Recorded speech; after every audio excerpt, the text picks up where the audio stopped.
Après s'être assurée que personne n'était en danger, elle quitta les lieux. Elle s'agenouilla lentement et écrivit désolé sur le sol. Elle dit à voix basse à tout le monde qu'à partir de ce moment-là, elle ne réapparaîtrait plus. Les gens restèrent figés en la voyant. Puis ils lui firent tous un pouce levé.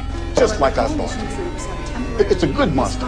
Après cet instant, elle n'est jamais retournée dans ce parc. Mais un matin, en se réveillant, elle vit qu'une gigantesque machine était apparue dans les rues de Corée. Elle était en train de détruire la ville de façon incontrôlée. Elle sentit son cœur s'effondrer et comprit immédiatement que la situation avait échappé à tout contrôle. Elle se précipita vers le parc à l'extérieur. Ce qu'elle vit la figea complètement. Son ami contrôlait ce robot géant et semait le chaos en traversant la ville. Elle s'élança vers lui pour essayer de l'arrêter et lui demanda de stopper immédiatement. Mais il refusa totalement d'écouter et la provoqua même volontairement, la poussant à réagir. Elle leva la main en pointant sur le côté. Au loin, la créature géante fit exactement le même geste au même moment. Elle lui ordonna encore de quitter le parc et de mettre fin à tout cela. Mais il restait hors de contrôle, rempli de colère, et refusait toujours de s'arrêter. L'instant suivant, elle leva la main et le gifla violemment. En même temps, de l'autre côté, la créature répliqua en giflant le robot. La scène fut filmée par des passants et rapidement publiée sur les réseaux sociaux. La vidéo devint virale en un instant. L'homme se sentit profondément humilié et perdit totalement le contrôle de ses émotions. Il fixa l'écran, le regard sombre, et prit finalement une décision terrifiante. Il voulait détruire le monde.